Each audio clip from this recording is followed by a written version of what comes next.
तो बिहार में किसकी सरकार, ये चुनाव नतीजों के बाद पता चलेगा। लेकिन इस वक्त की सबसे बड़ी खबर यह है कि बीजेपी बिहार को लेकर अपना विजन डॉक्यूमेंट जारी करने जा रही है। केंद्रीय वित्त मंत्री निर्मला सीतारमण पटना में मौजूद हैं और पार्टी का घोषणा पत्र वो जारी करेंगी। मंच की तस्वीरें भी आपको हम दिखा रहे हैं, तैयारियां वहां पर मुकम्मल हो चुकी हैं। बड़ा सवाल यह है कि बीजेपी के पिटारे में क्या है, क्या बीजेपी अपने विजन से बिहार का मन जीत पाएगी। बीजेपी से पहले एलजेपी कांग्रेस महागठबंधन अपने वादों का पिटारा खोल चुके हैं। जनता से कई वादे किए हैं, जिसमें नौकरी से लेकर मंदिर माता सीता के नाम पर बनाने तक की बात है। लेकिन आज बीजेपी क्या विजन रखती है बिहार के सामने, जिसके आधार पर वोट पाने की वो उम्मीद करेगी, इस पर पूरे देश की निगाहें हैं।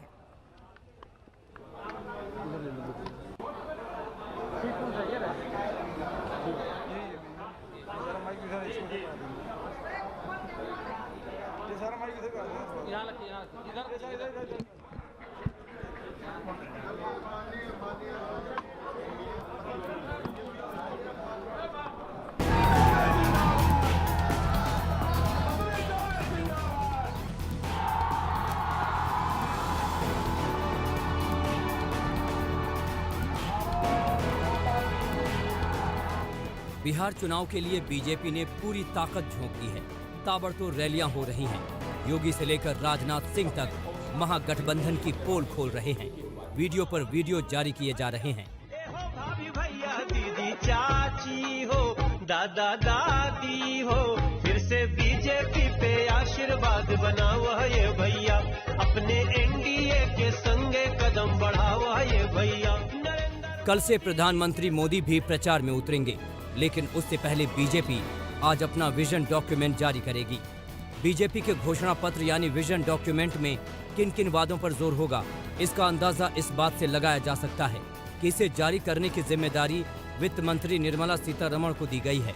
विजन डॉक्यूमेंट जारी करने के दौरान बिहार बीजेपी के प्रभारी भूपेंद्र यादव, बिहार चुनाव प्रभारी देवेंद्र फडणवीस और बिहार बीजेपी के अध्यक्ष संजय जायसवाल समेत पार्टी के कई दिग्गज भी मौजूद रहेंगे।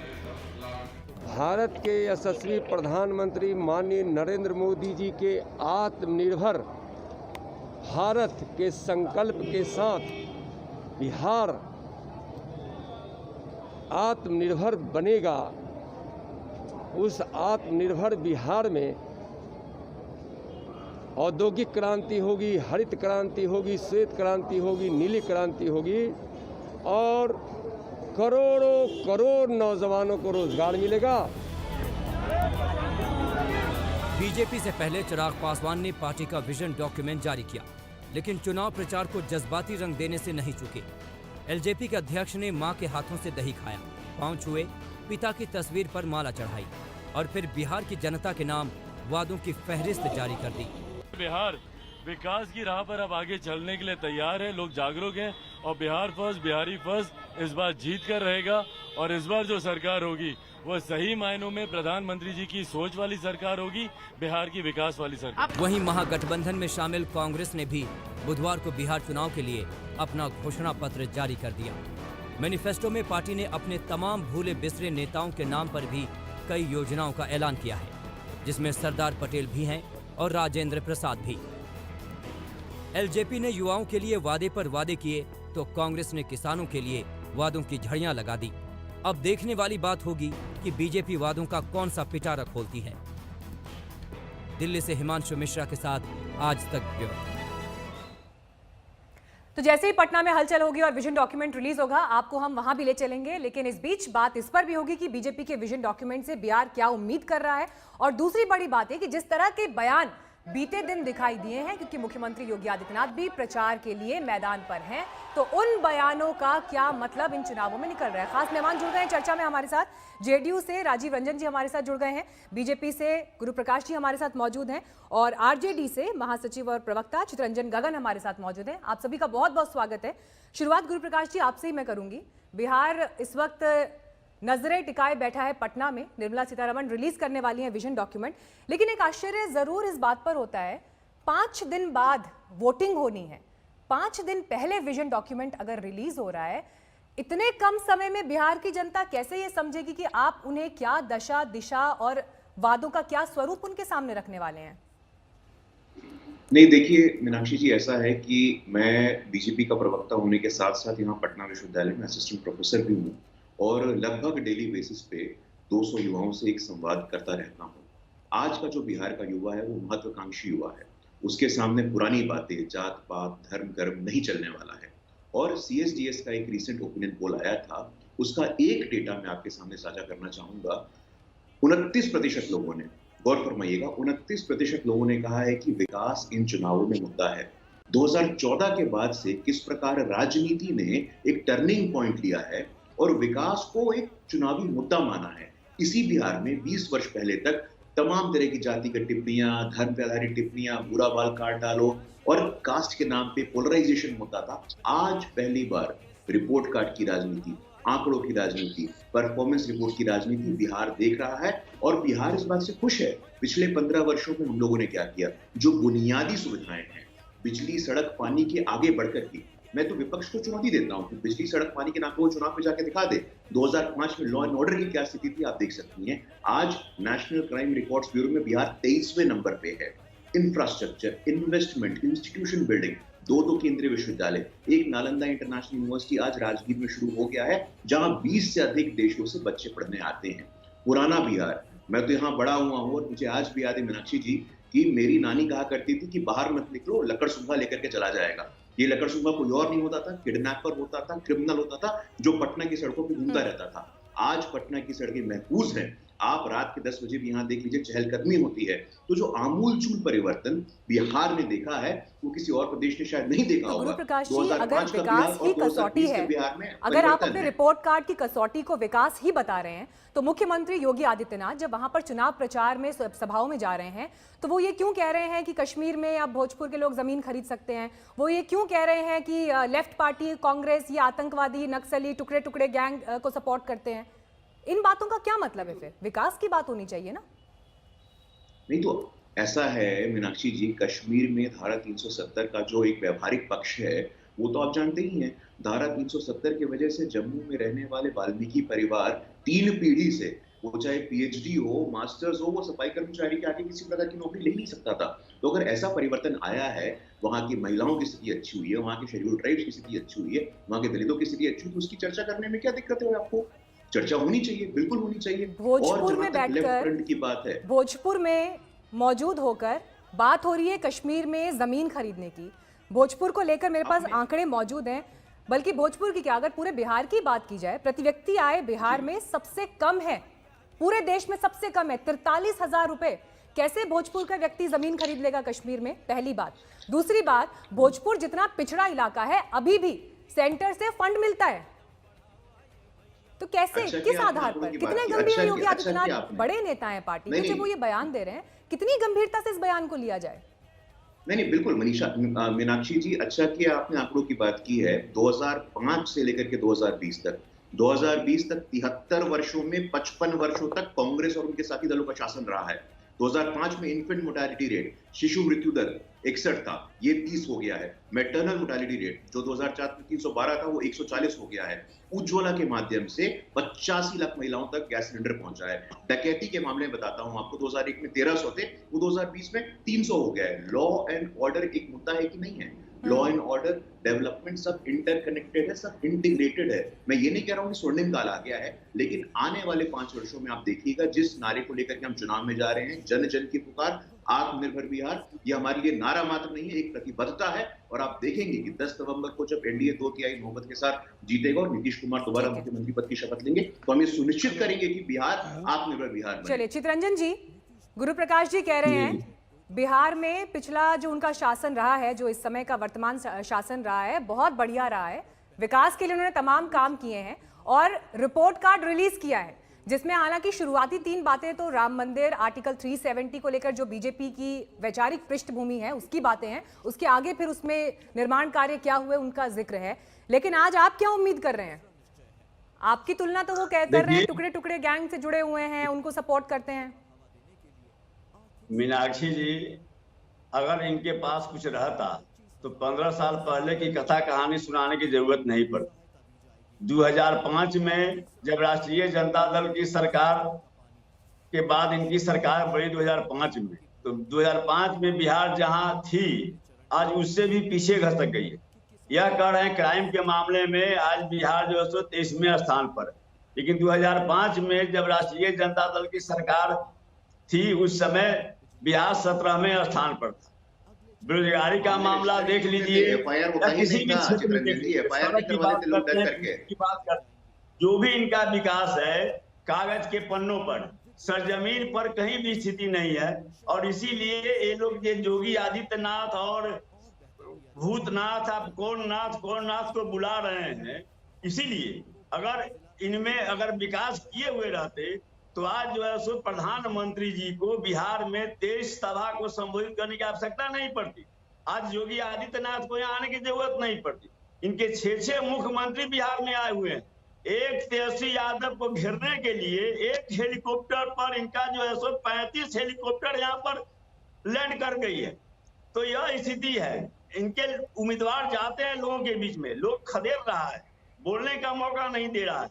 मुख्यमंत्री जी का मानसिक संतुलन मैं नहीं कहूंगा कि गड़बड़ा गया है, लेकिन जब आदमी हारने लगता है तो जो बेचैनी होती है।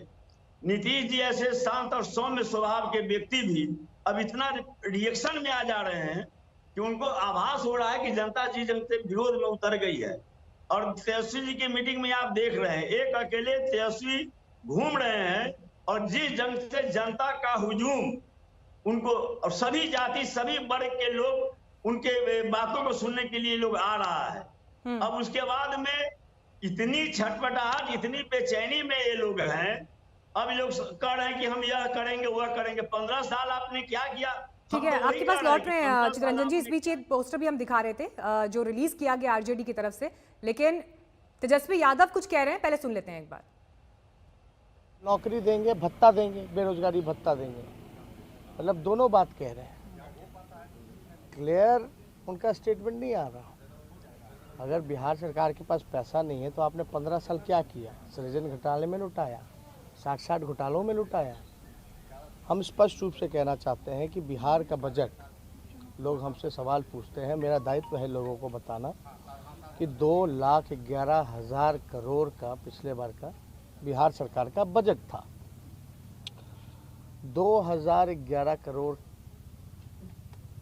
का जो बजट रहा, आप देखिएगा, आपके पास डॉक्यूमेंट निकाल के देखोगे, आरटीआई लगाओगे तो आपको जवाब मिलेगा कि बिहार सरकार जो 2 लाख करोड़ का जो बजट होता है उसमें से केवल 60% 60% ही बजट का खर्च कर पाती है, यानी 40% नहीं कर पाती है। और वो 40% अगर 2,11,000 करोड़ का अगर निकालोगे तो 80,000 करोड़ बचता है। तेजस्वी यादव को आप सुन रहे थे। हमारे साथ एलजेपी से अरविंद वाजपेयी भी चर्चा में जुड़ गए हैं। अरविंद वाजपेयी जी, यहाँ पर बड़ा सवाल ये है कि बेशक बीजेपी आज अपना विजन डॉक्यूमेंट रिलीज कर रही है, लेकिन वादे तो तमाम किए जा रहे हैं जनता से, लेकिन बीते सालों की तुलना में अगर इनको कंपेयर किया जाए तो कहाँ ये वादे खड़े होते हैं? हकीकत से तो बहुत परे हैं और इसमें कोई भी दल पीछे नहीं है। नहीं, देखिए, 2-3 सवाल मैं पूछता हूँ। ये बीजेपी और जनता दल यू जब गठबंधन में है तो इन्होंने कॉमन प्रोग्राम, मिनिमम प्रोग्राम क्यों नहीं बनाया भाई? नहीं, वो उनका अलग है, उनका अलग है, तो किसका इंप्लीमेंट होगा? पहला क्वेश्चन ये है। देखिए, अगर नीतीश के नेतृत्व में सरकार बनेगी तो डेफिनेटली वो अपनी 7 निश्चय की बात कर रहे हैं, पार्ट 2 की। और 7 निश्चय में क्या हाल है वो हमने ग्राउंड में जाके देखा है। देखिए, अगर नीतीश के नेतृत्व में मामला चलेगा तो बिल्कुल नहीं कामयाबी हो सकती। बीजेपी का विजन क्लियर है। देखिए, बीजेपी के विजन को हम इसलिए क्लियर कहते हैं क्योंकि सेंट्रल गवर्नमेंट में मोदी जी की जो पॉलिसी चल रही है, गरीब गुरबा के लिए, इंडस्ट्री के लिए, पूरे देश के लिए, हेल्थ के लिए, तो वो तो कामयाब है। लेकिन यहाँ ये मामला फंस गया है कि 2 अलग अलग अगर आप विजन डॉक्यूमेंट, यही तो हमारी डिमांड थी। हमने भी यही कहा था कि भाई एक कॉमन मिनिमम प्रोग्राम बनाइए। बीजेपी को बार बार रिक्वेस्ट की थी हमने, और उसमें हमारा विजन भी डालिए, लेकिन ये हो ना सका। तो कैसे जनता को समझ आएगा कि बिहार का विकास कौन करेगा, कैसे करेगा? ये मामला थोड़ा पेचीदा है। इसका जवाब बीजेपी के प्रति एक सॉफ्ट अप्रोच अरविंद जी, लेकिन नाराजगी नीतीश कुमार से जबरदस्त आपकी। इस पर जवाब राजीव रंजन जी देंगे। एक छोटे से ब्रेक के बाद फौरन लौट रहे हैं। तो वोटिंग में बिहार में 5 दिन बचे हैं और बीजेपी आज अपना विजन डॉक्यूमेंट जारी कर रही है। पटना से आपको तस्वीरें भी सीधी हम इस वक्त दिखा रहे हैं। वित्त मंत्री निर्मला सीतारमण वहां पर मौजूद, साथ में भूपेंद्र यादव, देवेंद्र फडणवीस। संकल्प पत्र बीजेपी यहां जारी कर रही है और आज यहां से बिहार को लेकर बीजेपी की क्या सोच है, अगर सरकार आती है फिर से तो फिर क्या कदम उठाए जाएंगे, विकास को लेकर क्या वादे आज जनता के सामने रखे जाते हैं, इस कार्यक्रम से पता चलेगा। बिहार का रोड मैप 2020 से 25 का इस कार्यक्रम में मंच पर विराजमान भारत सरकार के और देश के लोकप्रिय वित्त मंत्री आदरणीय श्रीमती निर्मला सीतारमण जी, इस मौके पर बिहार के हमारे भारतीय जनता पार्टी के प्रभारी, राष्ट्रीय महामंत्री और माननीय सांसद आदरणीय भूपेंद्र यादव जी, हमारे पार्टी के प्रदेश के लोकप्रिय अध्यक्ष माननीय डॉक्टर संजय जायसवाल जी, इस मौके पर भारतीय जनता पार्टी के राष्ट्रीय उपाध्यक्ष और भारत सरकार के कृषि मंत्री आदरणीय दादा मोहन सिंह जी, इस मौके पर भारत सरकार के लोकप्रिय स्वास्थ्य मंत्री और लोकप्रिय नेता माननीय श्री सुनील कुमार चौबे जी, इस मौके पर भारत सरकार के माननीय राज्य मंत्री श्री नित्यानंद राय जी, आज इस मौके पर बिहार सरकार के हमारे पथ निर्माण मंत्री माननीय नंदकिशोर यादव जी, मंच पर विराजमान लोकप्रिय नेता और राज्यसभा में सांसद माननीय। तो बिहार के मंत्री प्रेम कुमार को आप सुन रहे थे, लेकिन हमारे साथ खास मेहमान भी लगातार बने हुए हैं। राजीव रंजन जी, आपका सीधे मैं रुख करूंगी। जो बात थोड़ी देर पहले भी यहाँ पर बाकी पैनलिस्ट कर रहे थे, खासतौर पर आरजेडी से जो सवाल उठाया गया, देखिए बीजेपी और जेडीयू दोनों से मिलकर एक सवाल ये भी है कि बीते 15 साल में जो काम हुआ, क्या उसका पैमाना लालू राज की विफलताएं ही होंगी? क्यों नहीं आप देश के किसी और विकसित राज्य, डेवलपमेंट के बाकी पैरामीटर से अपनी कामयाबी की तुलना करते? देखिए, बिहार पहला राज्य है इस देश का जिसने पारिस्थितिकी और पर्यावरण की जो चुनौतियां हैं, क्लाइमेट चेंजेस को लेकर के, ग्लोबल वार्मिंग को लेकर, बिहार ने 25,000 करोड़ रुपए के जल जीवन हरियाली परियोजना के साथ पूरी दुनिया को संदेश दिया है। आज गैर परंपरागत ऊर्जा के क्षेत्र में सोलर प्लांट्स का जाल बिछ रहा है बिहार में, और जिससे बिहार को कार्बन क्रेडिट्स भी मिलेंगे और कहीं ना कहीं एक जो पर्यावरण और पारिस्थितिकी की जो चुनौतियां हैं उससे निपट पाने में भी बिहार बेहतर कर पाएगा। शराबबंदी का ये फैसला है जिससे स्वस्थ समाज और नैतिकवान समाज के निर्माण का काम होगा, जिसमें महिलाओं के उत्पीड़न की घटनाएं कम हुई हैं। इसके सेवन से बीमारियों की जो आंकड़े थे वो कम हुए, सड़क दुर्घटनाएं कम हुई। मैं उन 15 वर्षों पर नहीं जाऊंगा, मैं नौकरी पर आ रहा हूं। और अवैध शराब का जो कारोबार बढ़ा, उसका क्या? इलीगल तौर पर, अवैध तौर पर शराब का जो कारोबार बिहार में चल रहा है, तस्वीरें हमने आज तक पे ना जाने कितनी बार दिखाई हैं, कहां-कहां से शराब की, अवैध शराब की बरामदगी हुई है, किन-किन रूट से वो वहां पहुंच रही है, इन विफलताओं की जिम्मेदारी कौन लेगा? सिक्के का दूसरा पहलू ये है कि इस देश में भारतीय दंड संहिता के कई ऐसे कानून बने हैं जिन कानूनों के रहने के बाद भी हत्याएं हो रही हैं, बलात्कार हो रहे हैं, डाकेजनी हो रही है। तो क्या उन कानूनों को खत्म कर देना चाहिए और नरसंहारों के राज को फिर से दोहराना चाहिए? खून खराबा और जो रक्त रंजित बिहार का इतिहास है उसको दोबारा लाने की अनुमति दे देनी चाहिए। अगर कुछ लोग गुनाहगार हैं तो उनकी जगह जेल है, और जेल जाने के बाद यही लोग, ये कमजोर वर्ग के लोग जेल चले गए हैं, ये कानून बहुत दमनकारी है। ये आर्काइव में जाइए और ये बयान आरजेडी के नेताओं के सुनिए। आज कांग्रेस क्या कह रही है? हम आएंगे, शराबबंदी कानून की समीक्षा करेंगे। ये सब अवैध शराब के कारोबार में शामिल लोगों को संरक्षण देने वाले लोग हैं, और शराबबंदी के फैसले को लागू करने का फैसला नीतीश कुमार जी ही कर सकते थे। जब लोगों ने कहा 5,000 करोड़ रुपए का, मैं इसका जवाब लूंगी चितरंजन जी से, होने जा रहा है। उससे पहले राजीव रंजन जी फटाफट से एक जवाब और दे दीजिए, क्योंकि आपने जिक्र यहाँ पर कानून व्यवस्था का भी कर दिया, आपने जिक्र कानून व्यवस्था का भी कर दिया। सवाल तो सुन लीजिए सर, सवाल ये है मेरा आपसे, क्योंकि आप सत्ता में हैं। देखिए सर, सवाल ये है, नहीं क्योंकि आप उस बात को ले आए ना, इसलिए मैं एक क्रॉस क्वेश्चन आपसे इस पर पूछना चाहती हूँ। ये जो हम देख रहे हैं दागियों की, बाहुबलियों की, धन कुबेरों की भरमार, और कोई दल इसमें पीछे नहीं है, क्योंकि आप सत्तारूढ़ दल हैं। नाम मैं देख रही थी, नामों की सूची खत्म नहीं हो रही है। आरोपी हैं नरसंहार के हत्या के कई मामलों में अवधेश मंडल, उनकी पत्नी बीमा भारती मंत्री भी हैं, उनको टिकट दे दिया है रुपौली से। मंजू वर्मा हैं, अमरेंद्र पांडे के जो है करीब अमरेंद्र पांडे हैं, बल्कि पप्पू पांडे हैं। ये सारे नाम जिनको जेडीयू ने टिकट दिया है, किस आधार पर आप जनता को फिर आश्वस्त करेंगे कि जंगल राज, कानून व्यवस्था ये सब नहीं होगा? देखिए, सबसे पहली बात तो ये इसके लिए हमें दावा करने की जरूरत नहीं है। जो लोग आज अब कानून व्यवस्था की बात करते हैं, प्रति लाख संज्ञेय अपराध के मामलों की तालिका में बिहार 23वें नंबर पर है। महिलाओं के अपराध को लेकर के, उनके उत्पीड़न को लेकर के जो मंजू वर्मा को टिकट देने की क्या मजबूरी है सर? और 33वें नंबर पर बलात्कार के मामलों में है। और बीमा भारती और मंजू वर्मा को टिकट देने की क्या मजबूरी है? मीनाक्षी जी, देखिए, आपने सबको धैर्य से सुना है। मैं समझ नहीं पा रहा हूं कि आपकी क्या परेशानी है। मुझे अगर आपने 45 मिनट बिठाया है तो मुझे 30 सेकंड जरूरी कुछ बात कहने बाकी पैनलिस्ट जो आपके पैनलिस्ट ने हमारे बोलेगा तो उसके आधार पे आप समय, इन्होंने रोजगार का वायदा किया। आपको तो मैं सबसे ज्यादा मौका दे रही हूं बोलने का सर। जी रेल मंत्री बने, मैं 15 साल में नहीं जाऊंगा जिसमें केवल इन्होंने 95,000 नौकरियां दी। लालू प्रसाद जी के कार्यकाल में चतुर्थ वर्गीय श्रेणी के जो गैंगमैन की बहाली हुई, उसमें जमीन लिए गए, लिखवाए गए। अगर वैसे ही नौकरियां दे करके अवैध संपत्ति का संग्रहण करना है सर, लालू यादव की सरकार फेल हुई, इसीलिए जनता ने आपको मौका दिया। और जो आपका लालू यादव की सरकार फेल हुई, आप उस राज की विफलताओं की बात क्यों कर रहे हैं? ना, समय बीत गया, अब आगे आज साल 2020 की बात करते हैं।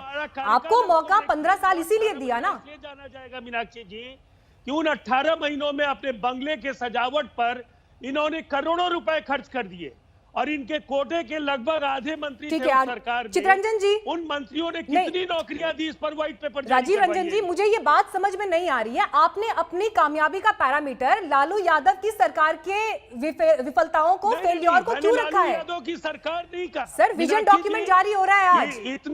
इतना अनुदान विजन की बात करते हैं। इतना अनुदान मत होइए। अरे सर, मैं आपसे ये पूछ रही हूँ, लालू यादव जेल में है ना, उनकी विफलताओं से आप अपनी कामयाबी क्यों तय करते हैं? मैं आपसे पूछ रहा हूँ, आगे की बात करते हैं ना, आगे की बात करते हैं। की बहाली की, उन बहालियों को लेकर के पैसे लेने के आरोप लगे या नहीं लगे? तू चलेगा, लोगों ने भाजपा का हलफनामा दायर किया। ठीक है चितरंजन जी, तमाम आरोप देखिए, वो तो अभी भी साल 2020 में भी यही बता रहे हैं कि 15 साल में लालू राज में क्या हुआ।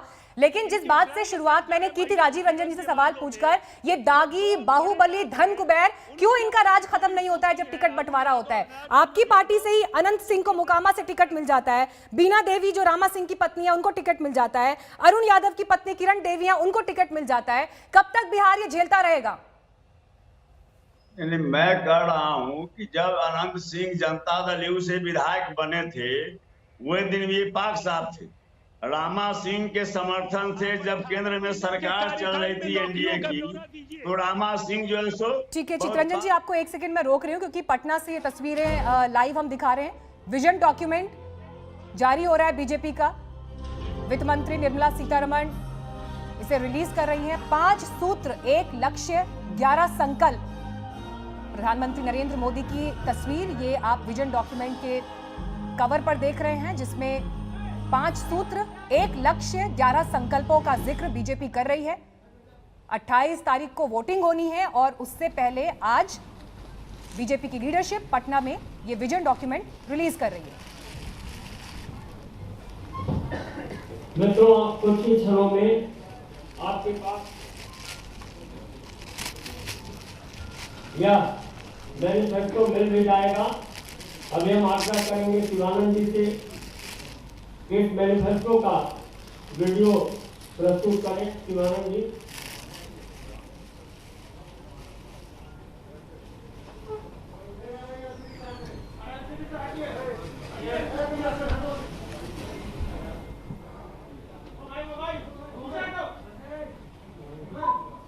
भरोसा, हमें इस तरफ जो भरोसा है, ये हमारे गांव को साफ से जोड़ती है।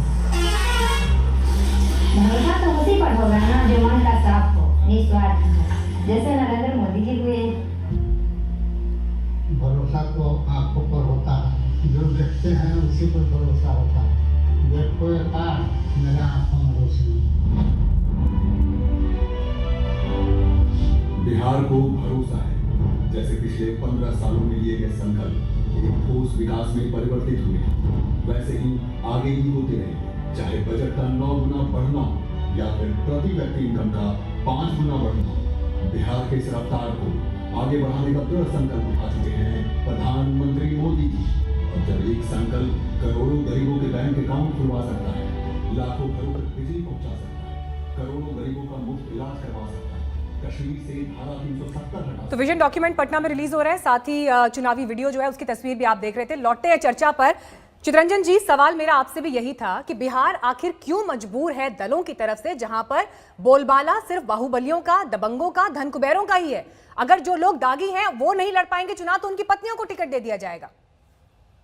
आरजेडी का नाम सबसे ऊपर है। नहीं, देखिए, आरजेडी का नाम, जो लोग जैसे अनंत सिंह जनता दल यू के विधायक थे तब तक वे पाक साथ, और जब राजद में चले आए, राजद से टिकट मिला तो ये अपराधी हो गए।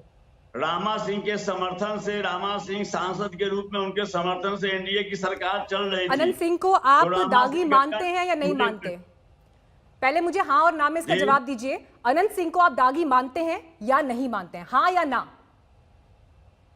बताइए। इसके लिए प्रोविजन है मीनाक्षी, हाँ या ना तो बताइए सर, हाँ या ना। इलेक्शन का प्रोविजन है माननीय। अनंत सिंह को आप दागी मानते हैं या नहीं मानते सर, हाँ या ना? चुनाव नहीं है, चुनाव लड़ने का उनको इजाजत ही नहीं दी जाती है।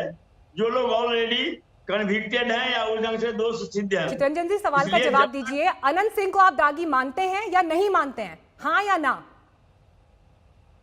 अब सवाल है कि यह तो फैसला हाँ या ना सर, हाँ या ना? हाँ या ना में जवाब दीजिए सर। एक जवाब चुनिए, हाँ कहिए या ना कहिए, चुनिए एक जवाब। या हम हाँ और ना करने वाले कौन है? इसके लिए व्यवस्था प्रवक्ता है ना सर आप आरजेडी के, आरजेडी ने टिकट दिया, आप आरजेडी के प्रवक्ता है, इसलिए आपसे पूछ रही हूँ। बताइए हाँ या ना, महासचिव भी हैं पार्टी के, बताइए हाँ या ना। मैं कह रहा हूँ कि दागी है दागी नहीं है, इसका तो व्यवस्था है ना, सिस्टम है, उसमें कोई दूसरा आदमी कैसे? उनके ऊपर कितने मामले चल रहे हैं इसकी जानकारी तो होगी आपको। उनके ऊपर कितने मामले चल रहे हैं इस बात की जानकारी तो होगी आपको। टिकट दिया है ना आपने उनको। चलना अलग बात, मामले चलना यहाँ पर तो जो है सो तेजस्वी यादव पर 1 दर्जन से तेजस्वी यादव अब परिवर्तन की बात कर रहे हैं ना, वो ये कह रहे हैं, वो जनता को इस बात का भरोसा दिला रहे हैं कि युवा लीडरशिप है, नए विजन के साथ आ रही है, पुरानी बातों को भूलिए, अब नई शुरुआत कर रहे हैं। अगर वो ये कह रहे हैं तो बिसात पुरानी क्यों है? नहीं, किसी के आरोप लगा देने से नहीं ना होगा, उसकी व्यवस्था। देखिए चितरंजन जी, पूरा देश इस चर्चा को बहुत गंभीरता से सुन रहा है, बिहार की जनता तो और ज्यादा गंभीरता से सुन रही होगी, क्योंकि उन्हें अपना भविष्य चुनना है। जिस आधार पर आप जेडीयू में और बीजेपी के दागियों को गलत ठहराते हैं, वही आधार आरजेडी में आने पर ठीक हो जाता है। ये डबल स्टैंडर्ड है, ये हर दल को समझना होगा कि ये डबल स्टैंडर्ड है। गुरु प्रकाश जी, चर्चा में आइए। देखिए, जो दोनों पार्टियों के मैंने अलग अलग नाम गिनवाए, आरजेडी में जिन दागियों को टिकट मिला और जिस तरह से बीजेपी जेडीयू का गठबंधन जब आगे है, दागियों की जो ये संख्या है, बताइए बिहार की जनता को क्यों मजबूर हैं आप सब लोग दागियों को टिकट देने के लिए? उनके बिना क्यों चुनाव नहीं लड़े जा सकते? नहीं, देखिए मीनाक्षी जी, कितना बड़ा दुर्भाग्य है कि चितरंजन जी यहाँ पे हाँ या ना का जवाब नहीं दे पा रहे हैं। चितरंजन जी इतिहास माफ नहीं करेगा। आप अनंत सिंह के चुर्मी होने पे हाँ या ना नहीं बोल पा रहे हैं। आप सैयद शहाबुद्दीन नाम की फहरिस्त में प्रारंभ करूं मैं, इतिहास माफ नहीं करेगा। आप उठा के देख लीजिए, मीनाक्षी जी का एक सरल सा सवाल है, आप उसमें हाँ या ना नहीं बोल। देखिए, मैंने आपकी बातों को गंभीरता पूर्वक सुना था, सुनने का धैर्य रखिए। आप हाँ या ना नहीं बोल पा रहे हैं और उसमें और बरगलाने का काम कर रहे हैं। जैसे आपके नेता 10 लाख की नौकरी का नाम लेकर के लोगों को बरगलाने का काम कर रहे हैं। कोई ब्लूप्रिंट है उनके पास, कोई प्लान है उनके पास, कोई बजट है उनके पास? कोई बजट नहीं है उनके पास। नहीं, देखिए, शांतिपूर्वक बातों को सुनिए, नहीं, ये राजद का जंगल राज नहीं है। यहाँ पे ये जंगल राज नहीं चल रहा है। शांतिपूर्वक आपको बातों को सुनना होगा। ये जन राज है, कानून का राज है, कानून का शासन है। आप बोल बोल के बगलाने का काम मत करिए।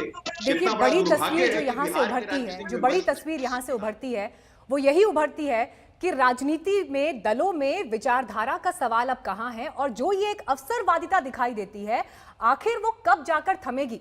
लेकिन इसका फैसला जनता की अदालत में होगा, जनता के दरबार में होगा। नतीजे जब आएंगे तो तस्वीर साफ होगी कि बिहार ने किस दल पर किस दल पर, किस गठबंधन पर भरोसा जताया है। आप सभी का इस चर्चा में जुड़ने के लिए बहुत बहुत धन्यवाद। बिहार में बीजेपी विजन डॉक्यूमेंट रिलीज कर रही है, उस पर भी आपको आगे डिटेल हम देते रहेंगे। लौट रहे हैं ब्रेक के बाद। नमस्कार, मैं हूं अंजना ओम कश्यप। हमें उम्मीद है ये वीडियो आपको पसंद आया होगा। लेटेस्ट खबरों के लिए यूं ही देखते रहिए आज तक, और इस वीडियो के पसंद आने पर लाइक, शेयर एंड सब्सक्राइब करना ना भूलें।